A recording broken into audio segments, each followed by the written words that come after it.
Alright, looks like things are working. So let me just test reroute real quick. Alright, looks like things are working. So let me just test reroute real quick.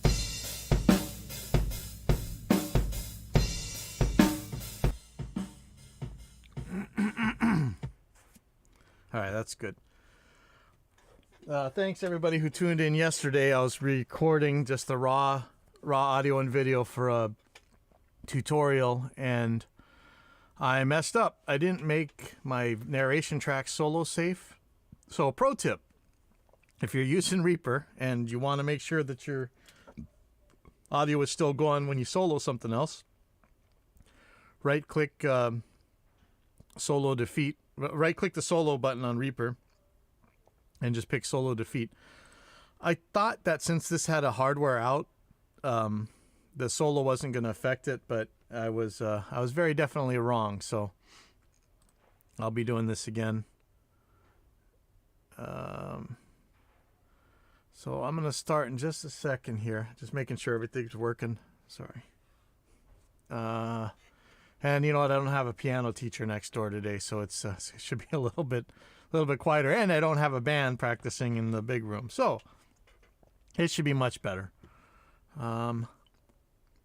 If you're here, that's awesome. If you have any questions, that really helped yesterday. Oh yeah, thank you. Who was that? Mark Garwood, who told me that I didn't have the plug-in on the screen. Yeah, thank you. So you know what? It's probably time to fix this anyway.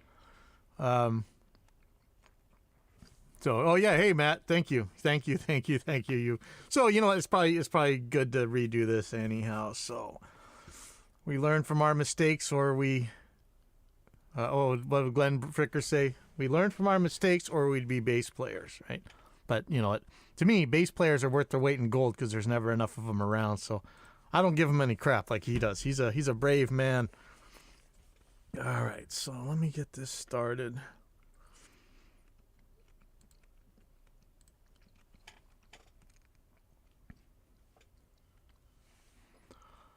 I guess to do this the old way.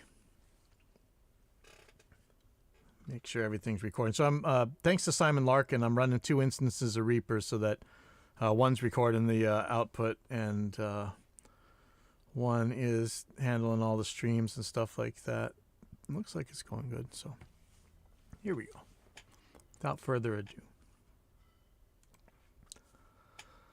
Aloha, this is Pipeline Audio, and I'm going to show you how to use aiXdsp's multiband gate, or at least I'm going to show you how I intended it to be used. And since this has been out, I've actually seen people use this in very bizarre ways I didn't expect. But you know, the same thing happened with Reaper, so not super surprised there. So anyway, easiest way to do this, I think, and the reason we made this way, you go to our website at aiXdsp.com, go to the resources, go to the tutorials, and there's a tutorial file that's actually a set of multi-track audio, and it's got a video file. If you drop them in your DAW, they should just line right up. You'll have the video playing and the audio at the same time. One of the things that's really hard when people are first learning how to use noise gates and things like that is it can be extremely difficult to know which drum is actually being hit, especially between the toms. So this one has a video. You can actually see his hands. You can see where the stick is going. You can slow down the video and really watch it, and you'll know which tom is being hit exactly. And so to me, it's a really good visual feedback in case you get stuck and in case you get confused. One problem with this set of tutorials is that if you've ever read, you know, my rants online, I really try and impress into drummers that it's really important to be precise and to really make your toms count. Toms can be like artillery. You know, in World War I, allegedly, people got bombed so much in the trenches with that artillery that they began to tune it out. At first, you know, when they first heard the artillery coming, they'd be scared. But after a while, it's just dull background noise. And to me, toms would be like artillery in that way, that if they're just constantly going, and especially if they're just flim-flamming around, they're not as much of punctuation as they would otherwise be. So this drummer in particular, he's in a bunch of our bands here at the school.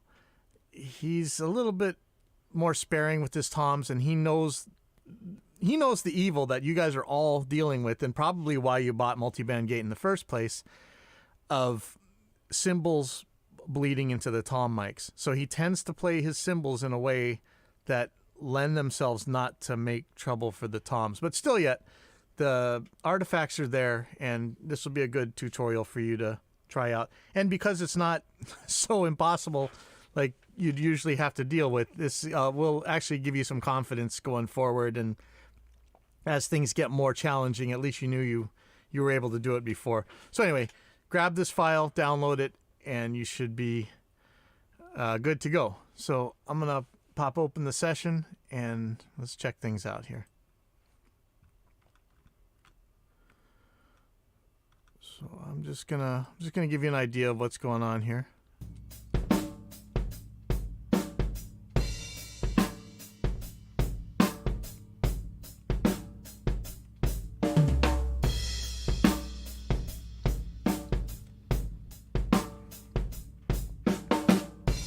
And so this is what happens when you've terrified them about toms so much, and then you tell them, hey, I need you to play some toms. They barely play any toms through the whole thing, but there's some here. Okay, so we got some bleed right there. So let me just show you. So here's a tom. So if you're watching the video, you can see that the cymbal is actually pretty high compared to the toms. That's studio drummer setup, you know. But if I were to put a lot of high end in here, so in this case I'm going to show you with Audio Assault's exciter plugin. It's kind of like a Mutt Lang blaster here. So if I really wanted to put some high end into that tom,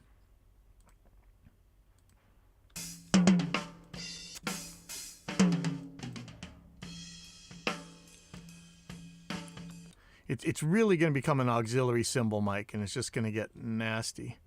So especially if I had a compressor going, like let's say let's see, and I got to remember to keep these video plugins on the same window. So I'm going to put our compressor on here. Let's just hammer the crap out of this, and let's let that little bit of spit through, you know, for the stick. It's like 20, 30 milliseconds or so. And let's get back on that tom fill right there.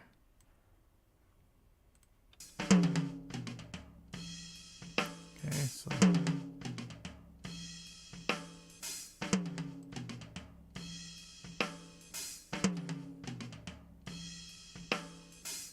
you really got a nasty cymbal ahead of that thing, right?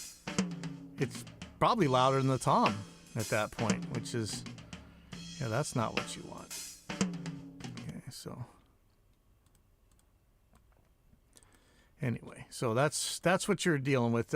This isn't the best example. Usually, I know you guys in real life, you have had really bad examples that you could deal with. Probably snare and hi-hat, but mostly toms and cymbals. I mean, that's really what it's all about, right? So let's start easy. I'm going to turn off the video for now.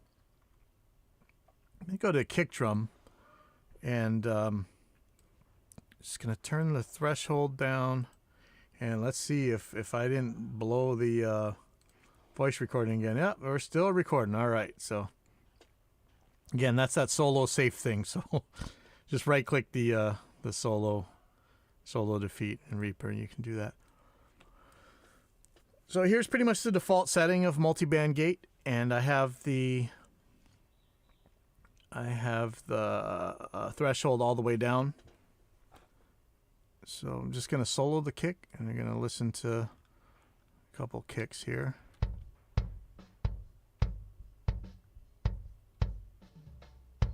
Okay, so this is going to be pretty easy because this is an inside kick mic. This is probably going to be the easiest mic you got to deal with the gate.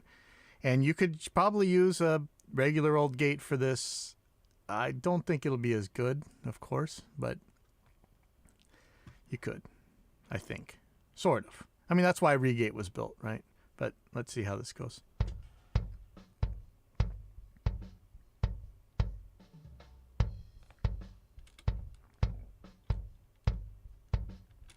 So the philosophy behind this gate really was that, in general, these skinned drums, drums you actually put heads on, there's a high frequency component of it, that whack, thwack, but it's really only really short.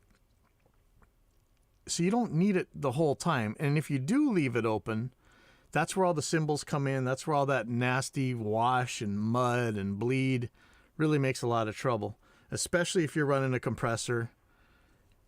You just end up turning these into auxiliary cymbal mics, and not in a good way, in kind of a nasty way. There were times where noise gates kind of acted as an enhancer when the snare opened because the hi-hat was playing. I think a really good example on that is Black Sabbath's Dehumanizer album.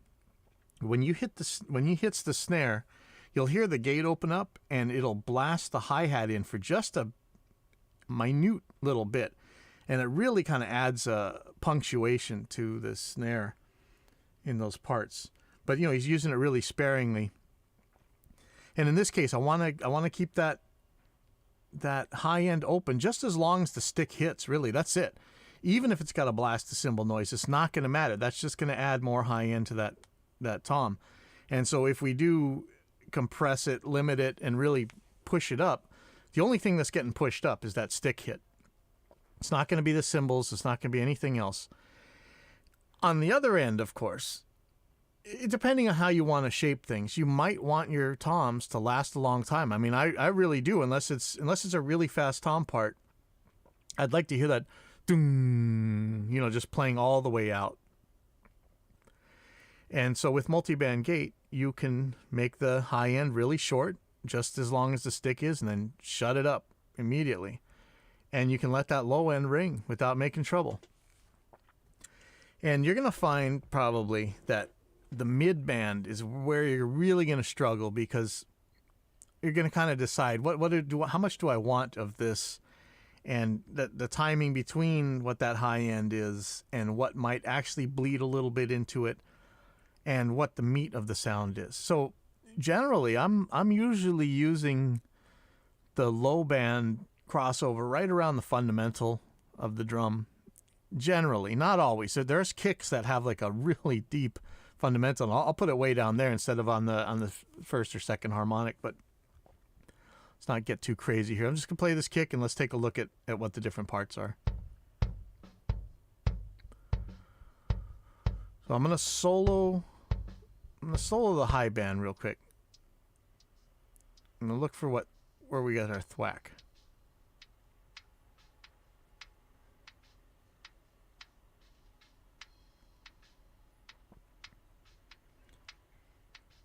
You can hear a tiny bit of snare in there, and you can actually see it on the drawing here. I'm okay. I'm okay with getting a little bit of that snare in, as long as I get a lot more beater. So I'm going to leave that sitting like that for a second. Let's look at the low frequency now. Here I'm hearing a lot of the junk that I'm probably going to EQ out anyway.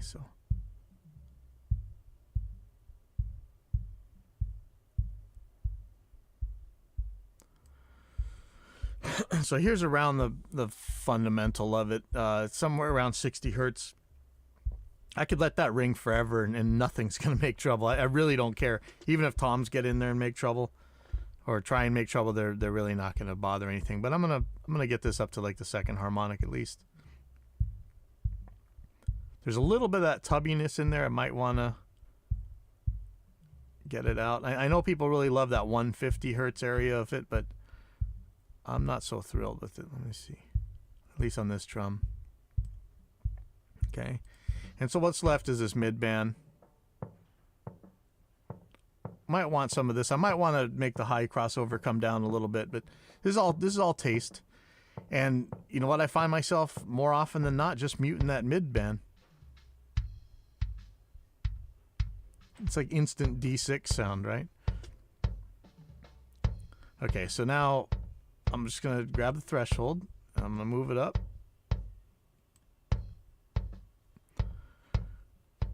Okay, so let's turn down the I'm going to turn down all the holds, and I'm going to make the release pretty quick so we can hear what the gate's really doing, and you can see the visual representation of it. So you can see each of the envelope lines just following, just kind of turning off right away. This high end, you could actually make it even shorter, so let me solo the highs again. You'll notice the attack is set at 1 millisecond on most of these, and that's to keep the gate from clicking open. But if it happens on the high end, I'm not concerned. It actually, to me, adds a little bit of spank to the highs if it does click open. I'm absolutely fine with it. I know that's blasphemy, but that's okay. So I'm going to have this thing shut pretty quick. I'll definitely want it shut before that snare drum comes out, but I'm going to give it a little bit of hold. There's a section with toms right here. Okay, here it comes. Okay, so it's shut quick enough. Again, kick drum inside is kind of easy mode, unless you got a dribble foot drummer. But if you got a dribble foot drummer, you got way big problems than this thing's going to fix anyway. That's coming time to you putting in every kick by hand, or sending the band out for pizza while you bring your favorite drummer in to actually play the part. You didn't hear me say that. Okay, so now, I'm pretty happy with that high end. I'm gonna look at this lows. There's no reason at all. Okay, if it's a really, really fast song and it's going double kicks and stuff, you might want to envelope this thing down so that it just ends immediately. But I don't need to in this case. I'm gonna let this thing just tub out and thub out like a car stereo, and I'm fine with that. Now this mid-range, again, I don't really care for what's... I'm just gonna turn it down.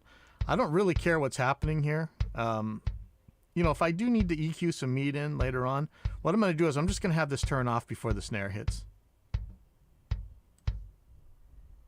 You can hear the toms kind of get in there, but that's okay. So I'm actually gonna turn this way down. If I were mixing this and I wanted some, if I was having trouble with meat, fighting between the guitar and the bass, I could use that mid band right there and just turn it up or turn it down. Right now, I don't even want to hear it. In fact,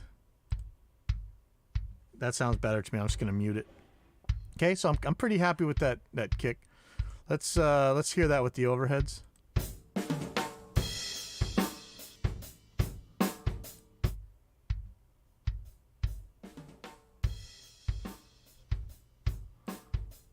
Okay, so what are we having? A phasing problem, polarity problem? I don't want all the pedants to get me, but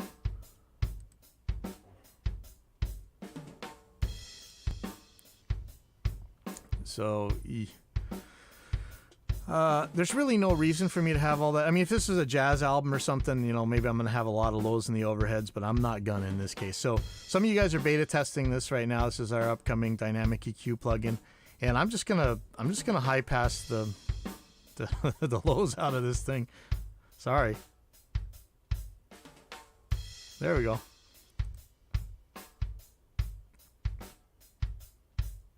Much better.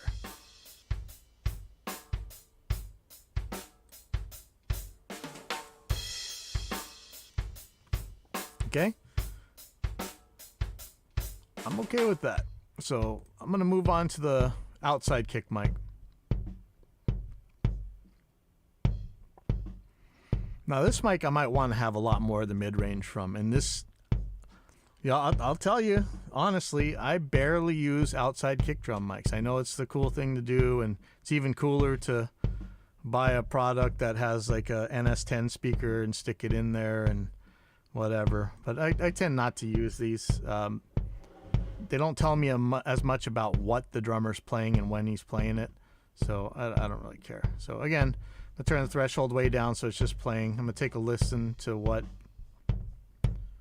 what's going on here.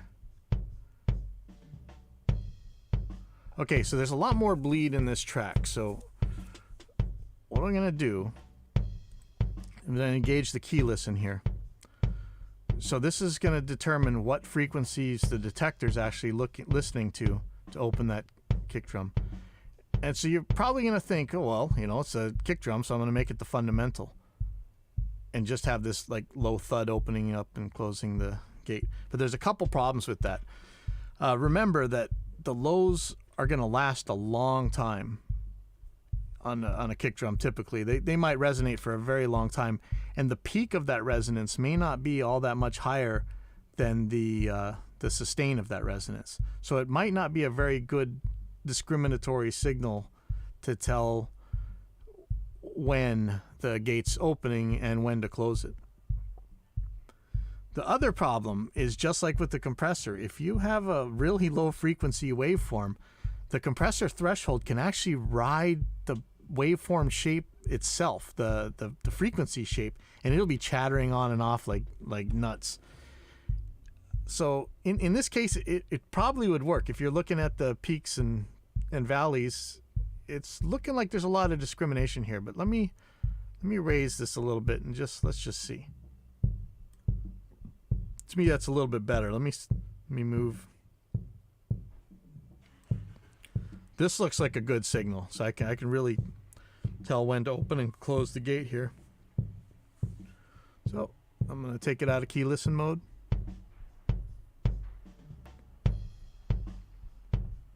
Okay, now let's listen to the low end, see what it is that I want from this thing.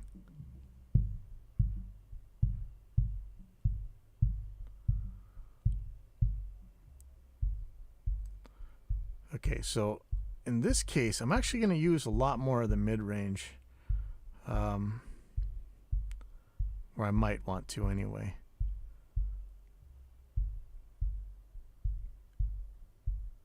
But it'll be like a kind of a low mid. I'm going to shut the highs off pretty quick because I really don't care. I'm getting those highs out of the inside mic. Let's take a look here.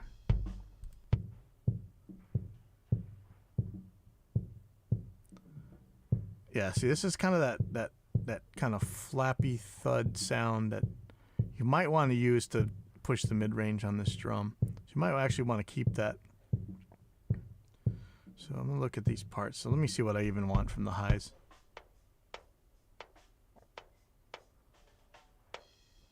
If I'm going to use it, again, I'm going to turn the attack down. If it clicks, I don't care on this case. I'll show you on the low end. It's not a very pleasant thing.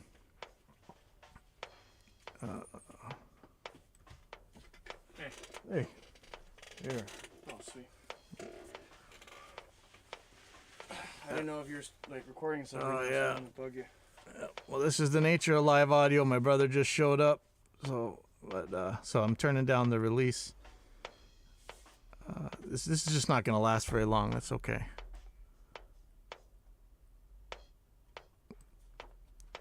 What are you doing, Kailua? I wanted to go to a laundromat that wasn't crowded, and I knew there was one here. Oh no, it's crowded here too. No, the one by Moki's usually there's not a lot of people there. It's really dead over there. The one by McDonald's, that one is. I call that Auntie Sherlani's fucking laundromat because that's where she goes. Her Auntie Callie. Yeah, and then I tried to go to the rec center to take a shower, and they're all telling me like, oh, it's for swimmers only. I'm like, it's for the rec center people. Yeah. And she's like, no, it's only for this. I'm like, whatever. So do I have to swim? She's like, well, yeah, for longer than 20 minutes. I'm like, are you serious? Just get in there and start swimming, man. With your shoes on. What's that? With your shoes on.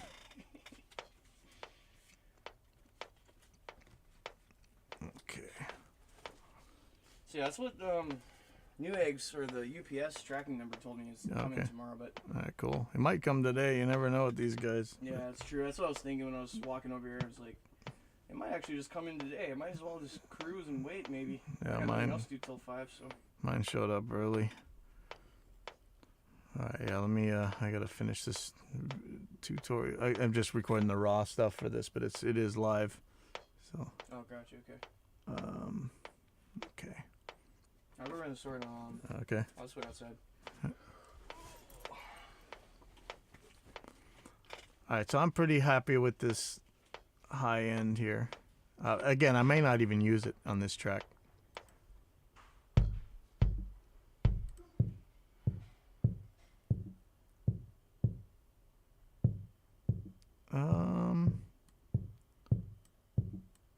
So for this mid band, I might shut it off kind of more abruptly than you might think you'd want to. But again, this is just going to be that flop, flop, flop, flop. Might have like a really hard limiter on it. And then let's look at the low end.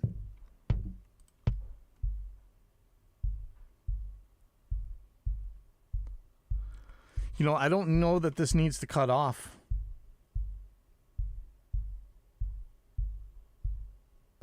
You see the envelopes kind of riding here. Let's take a look. Let's hold it a little bit longer. So, you know, you are changing the actual shape of what's going on here.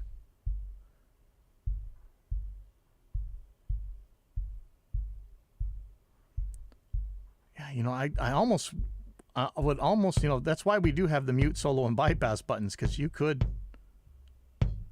bypass that low end and not worry about it. Oh, let me show you real quick though. So I'm going to turn the attack to 0 on the low end. And let me turn this up so you can hear it better.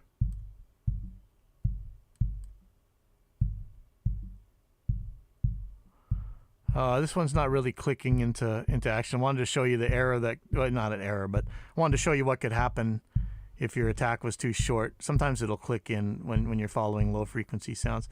But in this case, it's kind of okay, so I'll put that back down. Okay, I'm going to compare this with the inside kick. I'm going to play them together.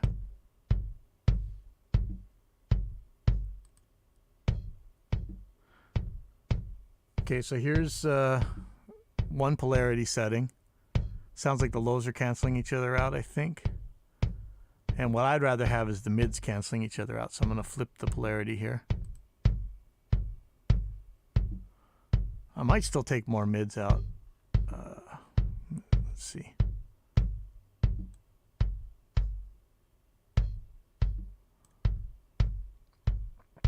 Let's see about muting the lows on the outside kick track.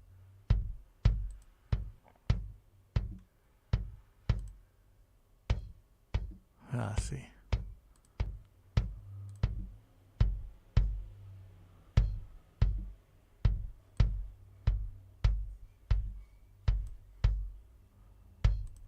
Now we're starting to get somewhere.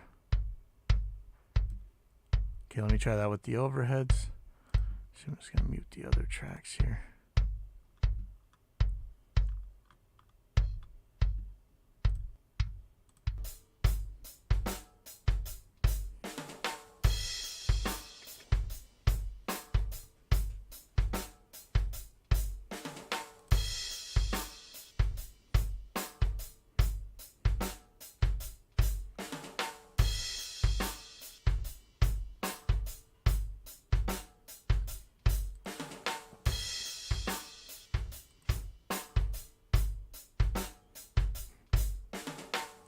So as usual, you could use that outside kick mic, even though it's, I mean, it's within a foot, I think, in this case of the other mic, but the high end of it is, it'll give you a little bit of sense of depth. I'm not usually, you know, so much of the music I record, subtleties like that may not even matter, but they matter. They may matter with what you're doing. So there's so many creative little things about, you know, how different parts interact.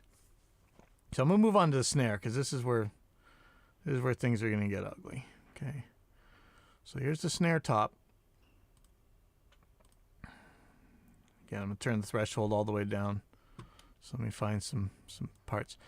In this case, there's really not that many problems with hi-hats or anything else. So you see in the video, you see on the video, kind of a little bit hard to tell, but the hi-hat is pretty far from the snare drum. So it's really not making that much trouble. Well, let me find some. You can hear the cymbal in there. Let me find some more cymbal. There we go. Open hi-hats, the disco curse of snare drums. So here we go. This is going to be as ugly as this section gets. And this is really... I'll give you an example with Exciter on in a second here. So here, I'm going to turn some treble blasting on. It's not super bad, but well, I really like that ring and I don't want to lose it. And now we're going to really use that mid-range on that. So see how nasty that can get with all that cymbal ring in there. So let's see what we can do.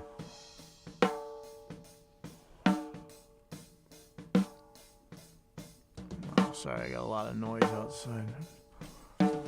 So let's look at, where is that ring? I'm going to find it. So I'm going to solve the mid-range.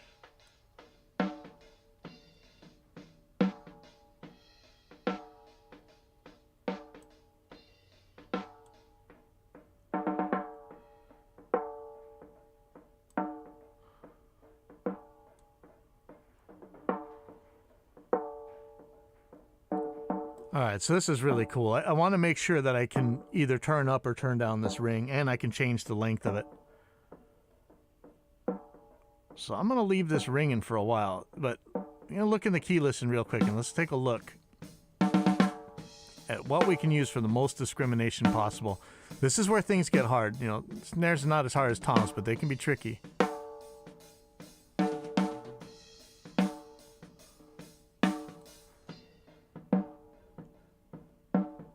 You can see the kick peaks that are threatening. If this drummer's not in control of his dynamics, the kick peaks could easily be higher than the snare peaks. So there's a part of the snare that's the same frequency as those kicks. So I'm going to try and see if I can't get that out of there. And now it's a lot more discrimination right there. So even though that's now we're above the fundamental of the snare, but we are catching the second harmonic of it. Okay, that looks pretty good. So I'm gonna move back.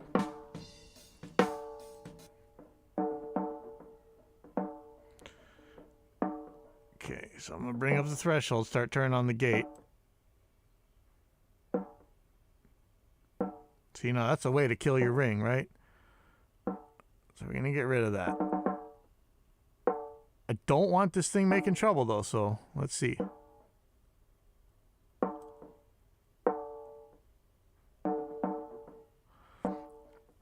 Okay, just like the old days with the AMS samplers, this ring is not going to have a natural decay. I'm actually going to leave the overheads to do that.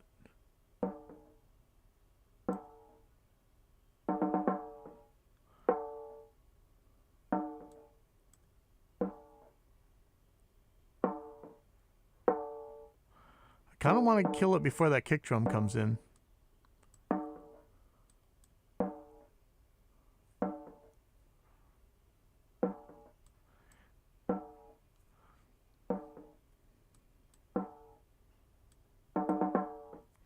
Okay, so let's see what's going on with the high end real quick.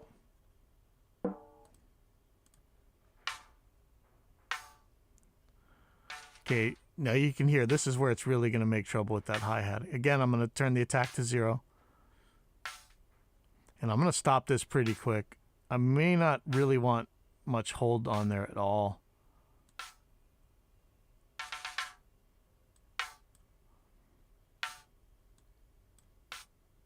One problem you're going to have is chatter, right? Watch when this fill comes up.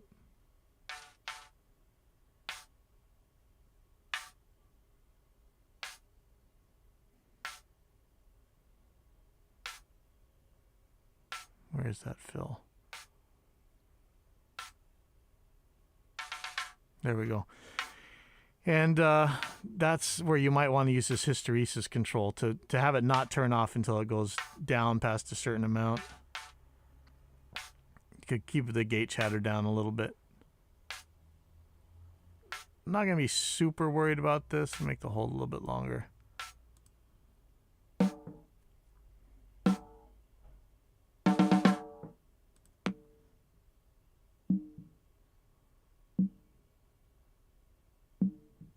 Okay, so I want to get rid of that kick drum.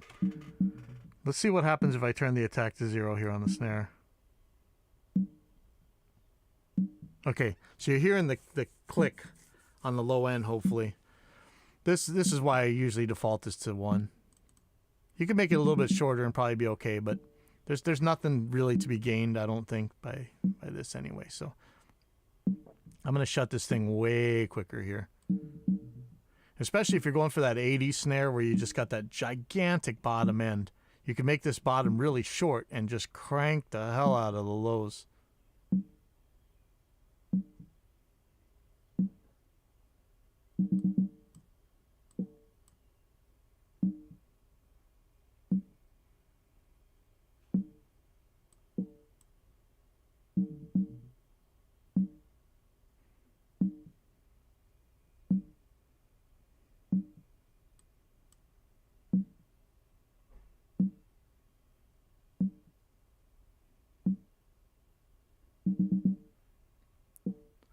Okay, let's see how this is together.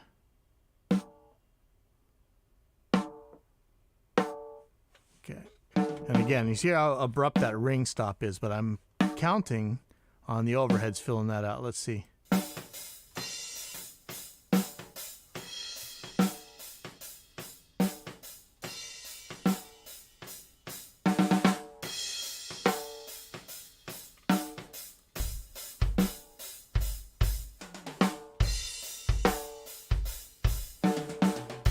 Might make it a little bit mellower.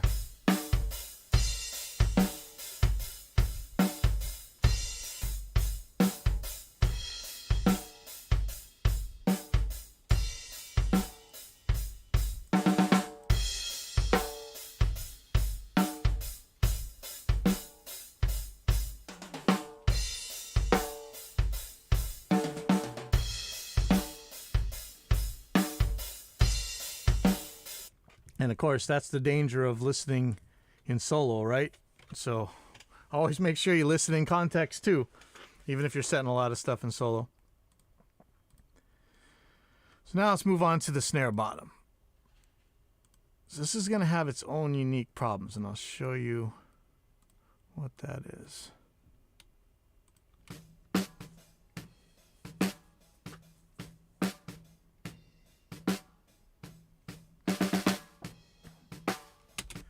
Okay, so a snare drum bottom mic, you're micing the traps directly, and those things can have a lot of sympathetic vibrations with the other drums. I'll spend a lot of time tuning the toms so that they won't necessarily ring the snare drum, but the kick drum has so much energy at so many different frequencies that it's really hard for it to get. It's really hard to keep the kick drum from playing the traps on the snare drum, and you can see it in here. The actual snare hits are barely above what the kick's doing. So if I were just to, I'd probably get a lot of false triggers if I would just use the snare drum as its own input. So, or as the bottom snare as its own input. So what I'm going to do, now I've actually already done this in Reaper. Here, I'll undo this so you can see this. So what I'm going to do is route the snare drum, the top snare that's already gated, into the bottom snare mic. And in this case, I'm going to send it to channels 3 and 4. And if you don't have these channels already on there in Reaper, new channels on receiving track, but I'm going to send it to channels 3 and 4. And I'm going to use that as the detector. So if I look inside the pins for Reaper, you'll see that sidechain left and sidechain right are inputs 3 and 4. So what this really is let's make sure we got the right thing. I'm going to have the pre-fader but post-effect send from the snare top track going into the snare bottom track. And that's going to be the signal that the detector is going to see. So I'm going to turn on audio sidechain and key listen. And so it should be the gated snares track that we're listening to. So let's play that. Okay, so you see this giant cliff right here? This is obviously a gated signal, right? So this is going to be way easier to open that bottom track. This is going to be way easier to open that bottom snare mic up with. I'm going to take it out of keyless, and I don't know that there's anything I really need to do to this signal. Maybe take some of the lows out of it. I'm just going to do that without even listening, but you might have to go in there and mess with that. But here we go. So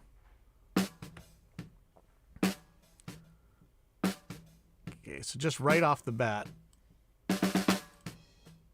there's a much better signal to use.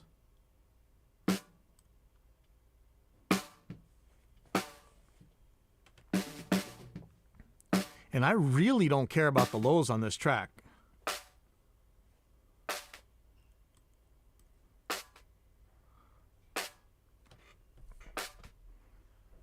The highs I might want to keep for a while, but I may not. There's some give and take on here. I'm definitely going to shut this mid a little bit quicker. But I just want that, you know. So let's see what we're going to do with the highs. Again, zero attack I'm fine with in this case. Sometimes you won't be.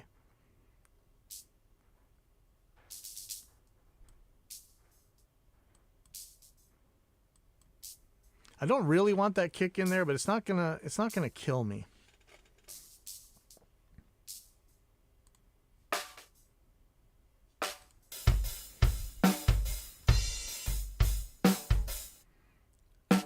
And let's check if there's a polarity issue.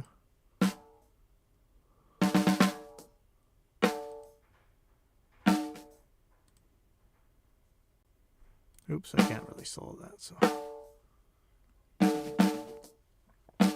gonna bring the output up a little bit.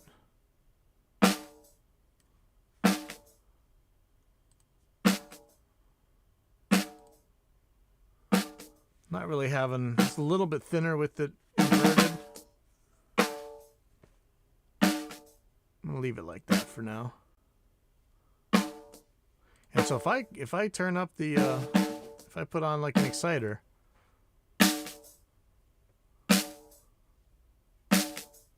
it's a little bit of hi-hat spit. I could have that or not. It's not gonna be bad, I don't think. Let me put it in with the overheads and the kick drum.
So I'm pretty happy with that.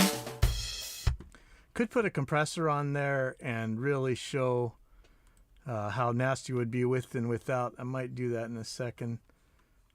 But let's see. I'm going to move on to toms in a second.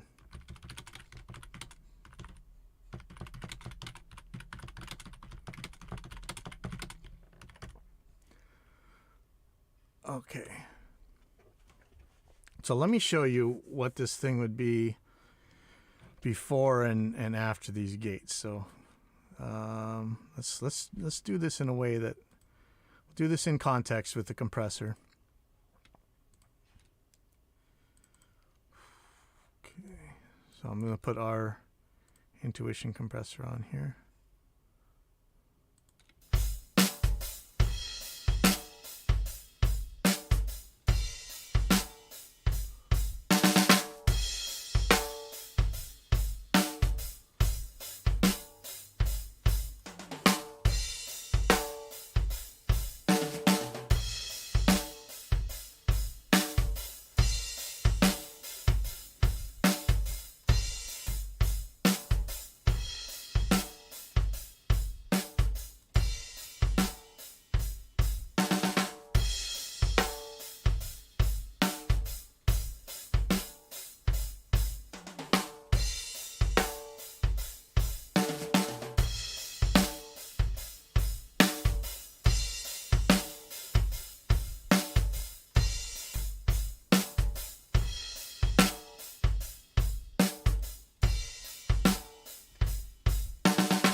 So let me take those gates off.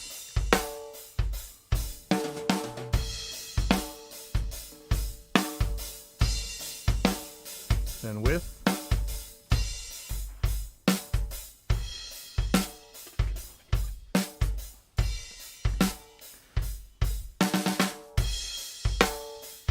Again, in this case, it's not the worst thing in the world if we didn't have it, because, again, the drummer knows to hit the snare drum pretty hard and has the hi-hat pretty far and on a different plane than the snare drum. So they're not really bleeding into each other as much as they could, but even that's a lot cleaner to me.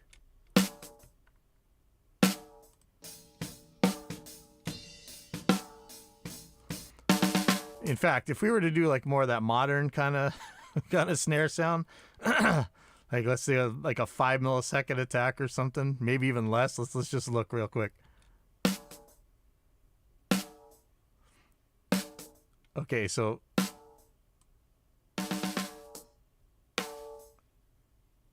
there we go. So I'm going to put a ton of gain on here in order to make that up.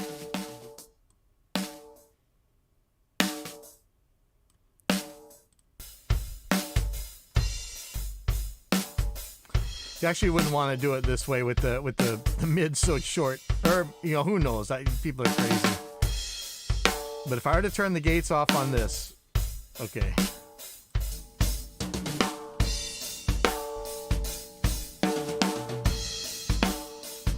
Then all you get is hi-hat wash, right? So I'm going to make this more sensible, though. Let's get this back to...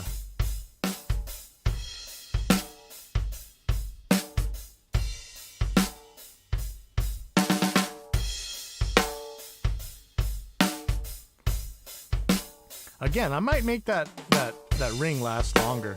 I really like it.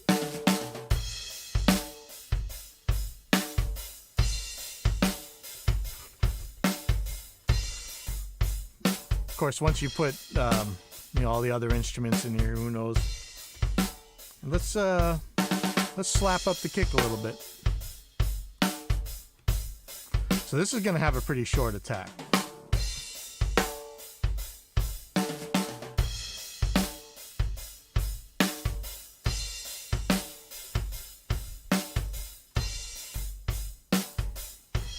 And I could actually use the limiter on intuition here to...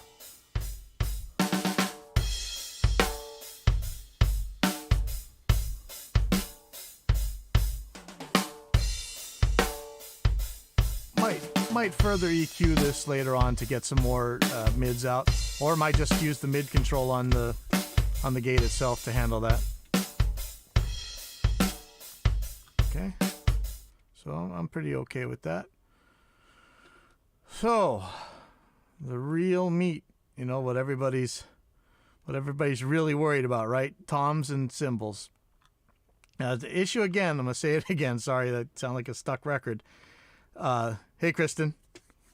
Nice to see you here. The issue, again, is that Jack, the drummer here, knows not to make all that cymbal wash on his tom fill. So I got to find a tom fill that's going to have a little bit of cymbal so we can actually hear it. There we go. There's some cymbals, right? So again, the very point of this plugin is to let the low end just doom if you want, but to stop the high end before those cymbals come in and ruin your day and make you look like an idiot in front of your clients. So start with the easy one, and that's going to be the high tom. So I'm just going to loop this section here. So anybody who wants to do this, remember you can follow along by going to our website, grabbing the tutorial file at aiXdsp.com, and just dropping that in your digital audio workstation of choice. And of course, I recommend Reaper, but I'm a little bit biased on that. So I'm going to solo the high tom track, and let's just see what we got here.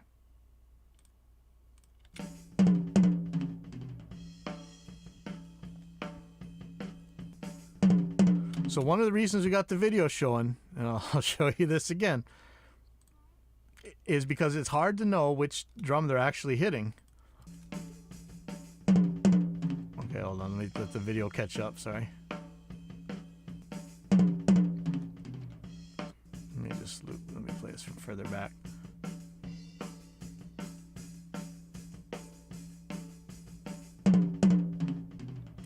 Okay, so it sounds like he's going on to the second tom right away, but he's not. He's playing the first tom again. So in case you get stuck, watch that video. You can see what he's actually playing.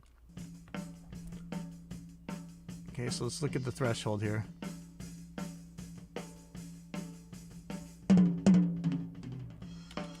So here's the issue, right? The second tom is not that much further. It's pretty close. It's going to be hard to discriminate between those two. But let's take a look up here at the frequency spectrum so you really got an idea here. Notice that the high tom's got a very prominent fundamental over here, somewhere around 180 or so. And the second tom, it's going to be close, but it is going to be distinguishable. If you had like a real full-on spectrum analyzer, you'd be able to tell. You might be able to tell with the second harmonic a little bit easier. But anyway, if I limit this sucker to the fundamental, we're probably going to be okay. So I'm going to go into key listen mode here. And I'm going to filter out the lows, except for the fundamental. Okay, let's watch and see what happens here. Okay, that's a little bit better. Might be able to. That's much better. Okay.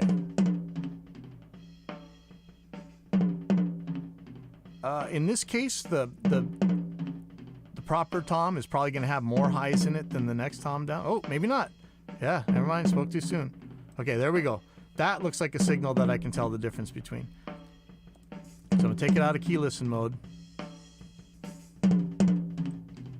Okay, oops. Turn the threshold up. Ooh, see that snare trying to get in there? Evil, evil snare.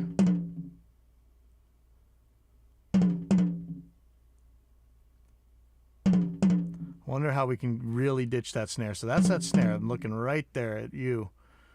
So how do we get rid of you? There we go. So that's the snare's fundamental right there. I could just take it down out of here. Yeah, that does it. It's not by much, you know. I mean, maybe one day we can look into actually making more zoom in the threshold window. Okay, so let me take it out of key listen. Let's see what we got here. Now in this case with the high tom, it's not going to be all that long because you hear it. It just kind of stops. But so let's take this down by the fundamental. I'm not going to want those mids. Most of you guys, when you buy drum samples and stuff, you're buying those things where there's like no mids in it, and they stop right away. But I think the reason that these samples stop right away is because people are so used to having to gate these things so short. So let's not. I'm gonna let this thing ring. So here's that fundamental. Okay, so it's actually pretty high. And you hear it click and open, right? So we might need even more attack time than that 1 millisecond. But let's just see. Let's take a listen to the highs real quick.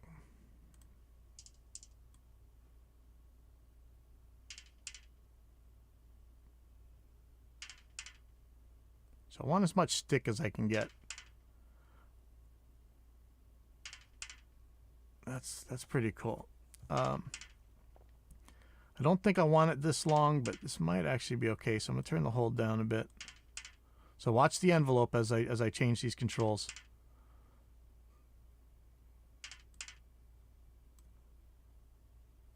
So this is probably gonna spit. I'm gonna turn the attack to 0 again. Yeah, that might add a little bit more slap to it. This is probably okay. I can probably take it down some more. See, now we're getting into that tubby.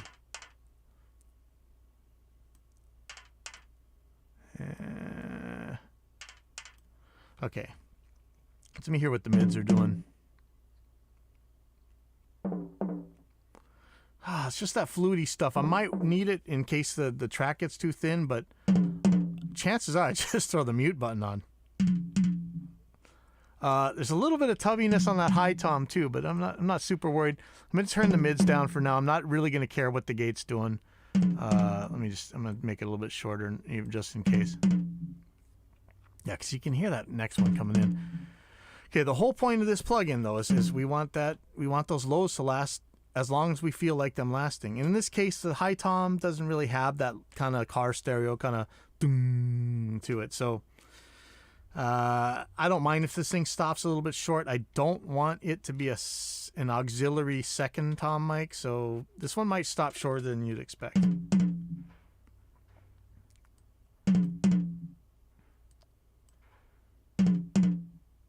That's probably going to be.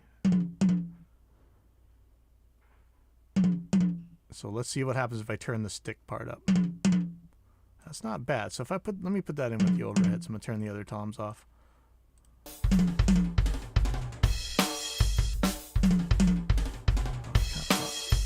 of like that.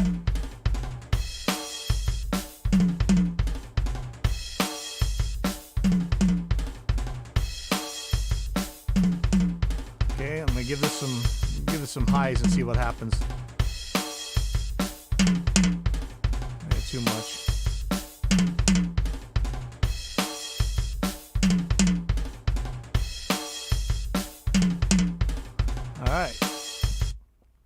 I'm pretty happy with that. So let's move on to the second tom. So we're going to see where this one's fundamental is. We're going to compare it with the first tom.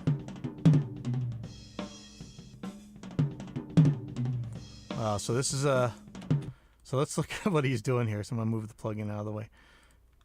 So he's hitting the first tom twice.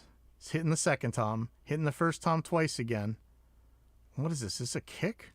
Then he's hitting the second tom twice.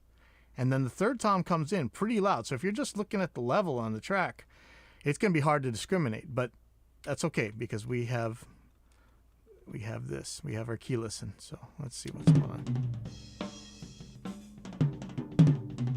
Okay. Go to the key listen. Definitely don't want that third tom to open it.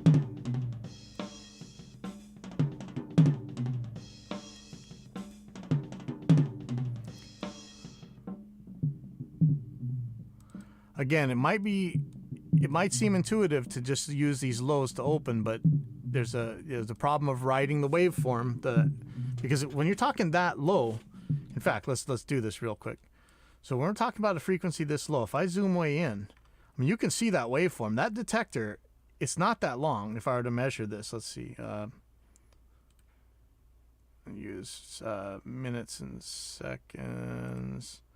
So if I measure these waveforms, you're moving into the millisecond territory. So that's long enough to make that threshold actually ride the waveform itself. And in that case, you're just going to get gate chatter city. It's going to be the nastiest thing. It's like going to be like those early guitar noise gates.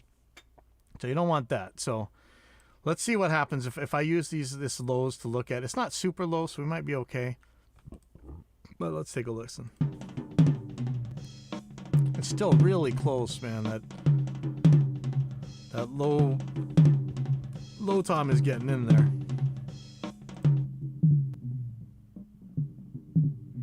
So I'm gonna move. It's a little better.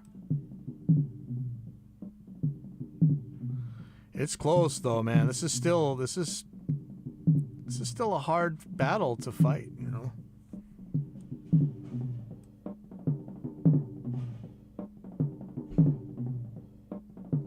Snare. It's how loud the snare is compared to the toms. It's always a problem. This might be okay, so let's test this.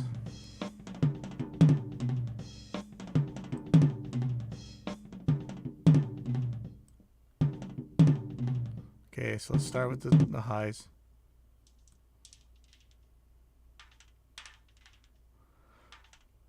So you hear that bow, bow, that, you know, that kind of sound. Sometimes that's what you want from the toms, especially if you're doing like electronica. You can get kind of that roto tom kind of sound out of it.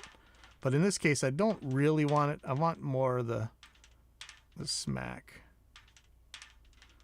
And man, I got to shorten this by a lot here, right? Just want that stick.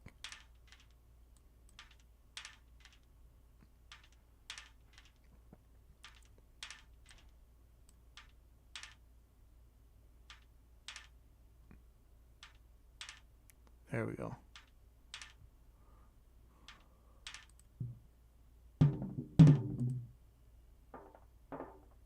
I really don't. Again, I really don't want any of these mids. Let me see where I'm.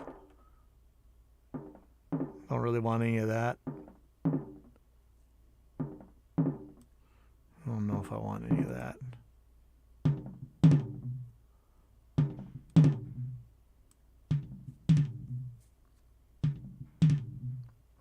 Okay, I want those lows to last, but I don't want that next tom coming in. You hear it. Dun, dun, dun, dun, dun. I don't want that last dun, dun. I don't want this. I don't really mind it so much, but I'm gonna mute the mids real quick.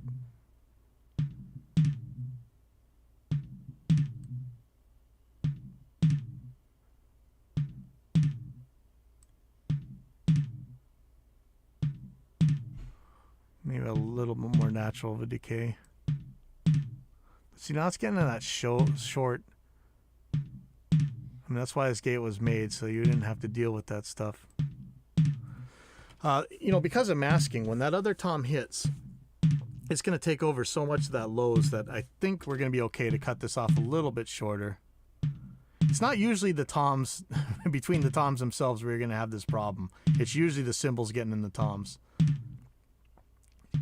Let me turn the stick up. I may even want less of this, you know.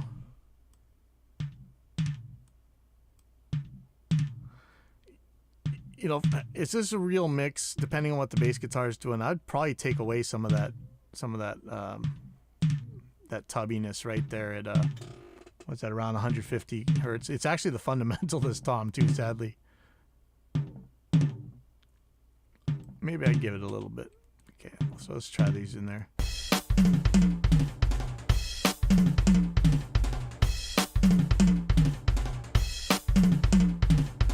Okay, something.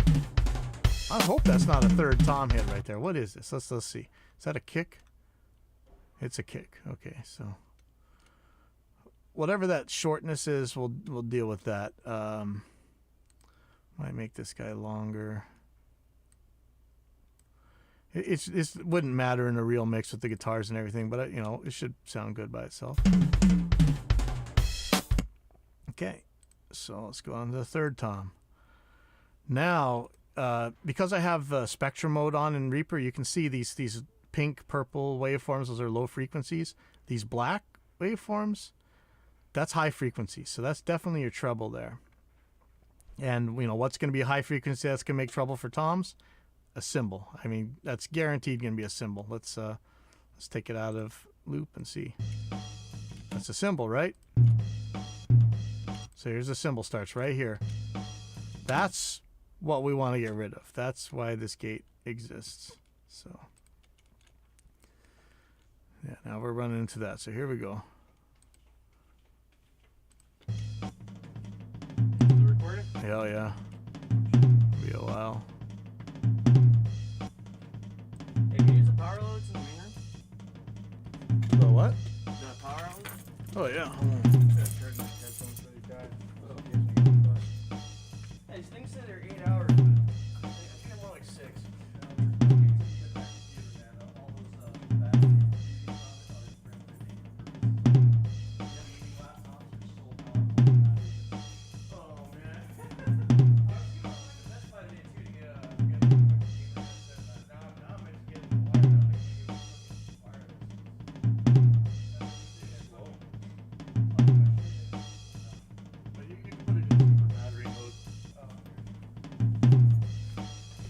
Okay. So there's that nasty, nasty cymbal. And again, if I were to, let's see, I'm going to turn on a compressor here. You know how loud that cymbal gets? So that's the enemy right there. So let's take a look at the... Oh, nice, nice fundamental. Look how loud that is. This is going to be easy to... Oh, no, I just jinxed myself. So it's...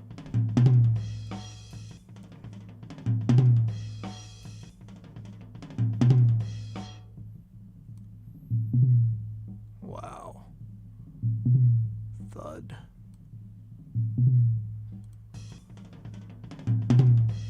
There we go.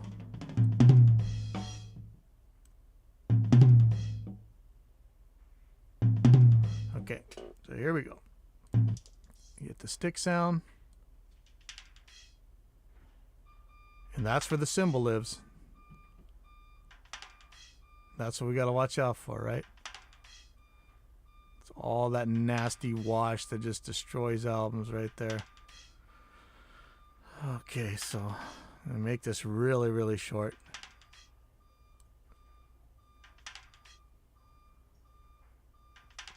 Okay, I don't really want it to... You hear that hiss like it's psst at you. I don't even want that. I don't want it to chatter, though. That's what I'm worried about here. So I'm going to turn the hysteresis on a little bit. There we go. Still hearing that... Psst.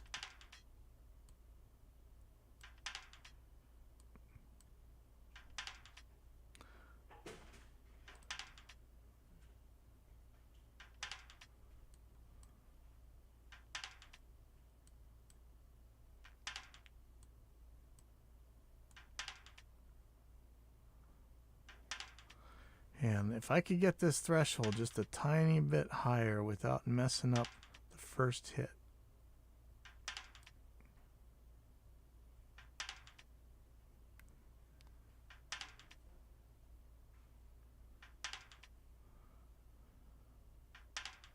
Might not matter because that thing is going to get hit hard on the next hit. It's going to probably mask it, but get this as good as I can.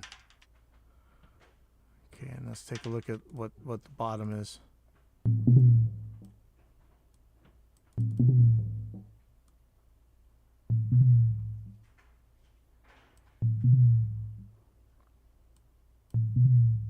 Yeah.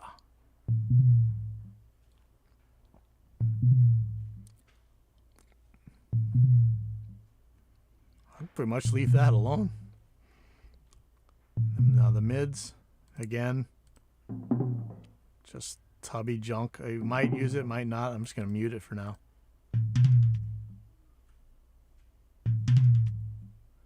And again, it's probably too much ring from this low resonance, but when I turn this highs up. And are we hearing the cymbals? Nope. So that's mission accomplished for that. So let's try them all out.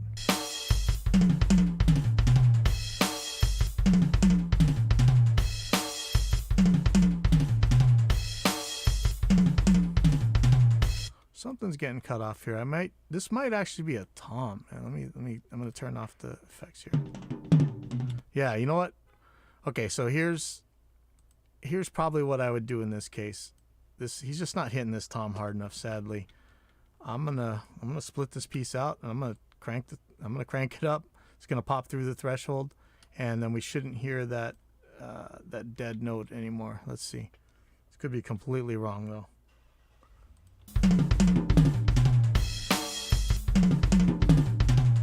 That's just a weird hit though still.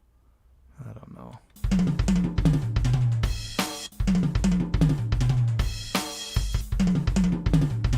That's what happens when you're dealing with drummers. Alright, so let's go on to the fourth tom. And you see a really neutral attack. Look at that. It's barely more than there's like nothing there, man. How do you tell? It's not even louder than the cymbal. And that's one of the big problems you're always going to have is you have cymbals in the tom tracks louder than the toms are in the tom tracks. The floor tom is notorious for this. And this is going to be really nasty because that cymbal starts right almost as the third hit here. So let's listen to it.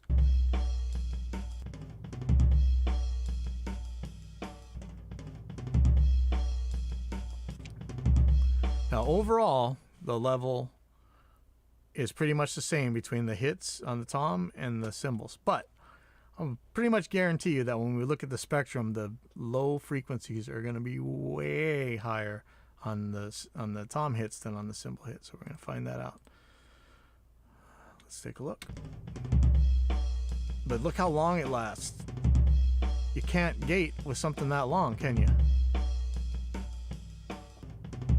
So what are we going to do about that? Take a look in the key list and see how much we can get away with. If I can get that peak in there, but I don't want the really long lasting low stuff. The second harmonic's way up here, but I'm worried that the third tom triggers it too much.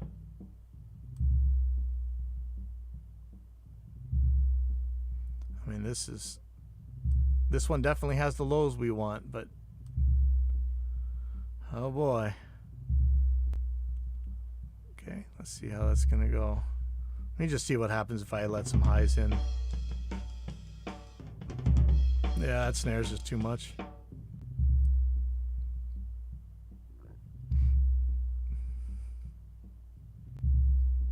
Okay.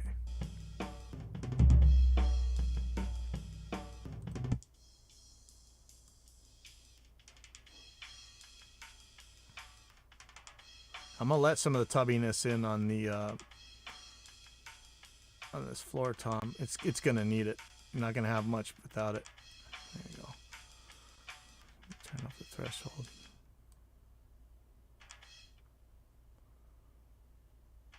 So we want to be out before that cymbal gets here.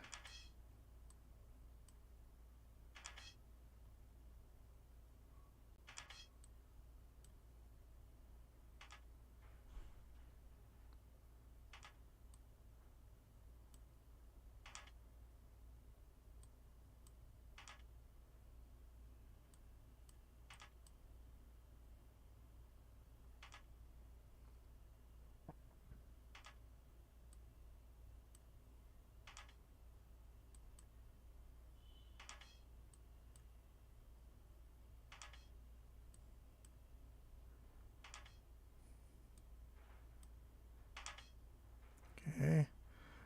You might actually want to have a lot more mids in here than on the other ones, but let's find out what's going on here. You may not. I mean, we're talking low now. Look, I'm crossing over like 100 hertz.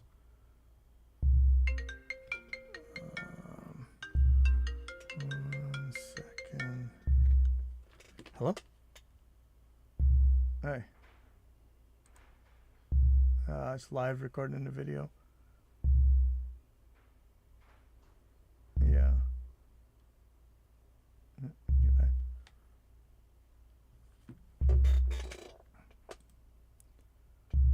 Okay, so this one I want to last a long time. I mean, this is really the essence of multiband gate. It's just let that lows just ring and ring and ring. I could even put a low frequency, like a low frequency generator on it or whatever, and just really crank this thing out. It'd be really cool.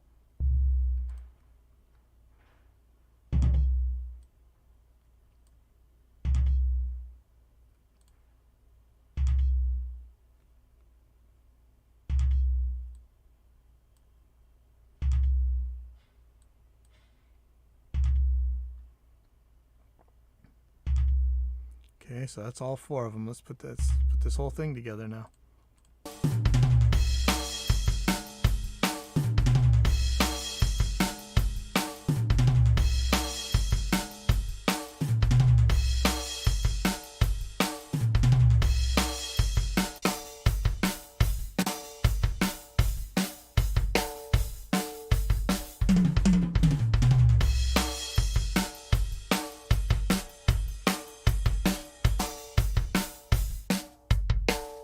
Here's without the overheads. No more cymbal crap, right? So everything's coming from those overheads now.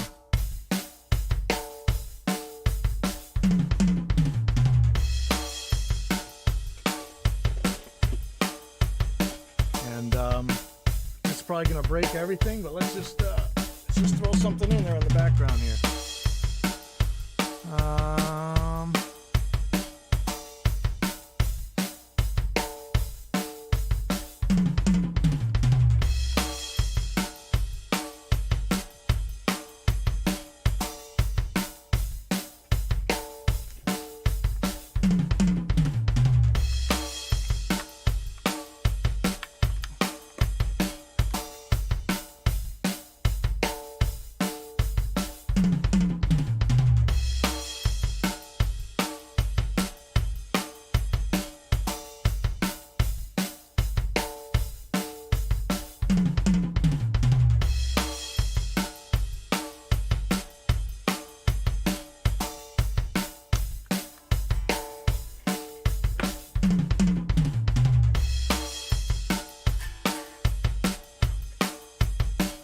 So now when there's some masking going on, let's see what happens. There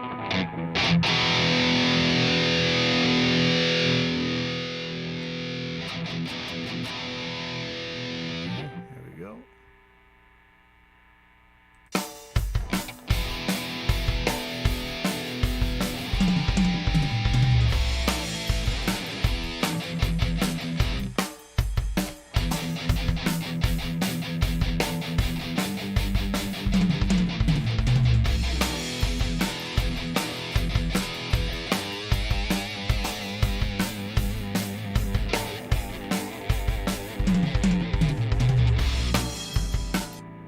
Yeah, in a mix, I think that's pretty good. Of course, I mean, there's so much you'd be doing to it, but it's a really good start there.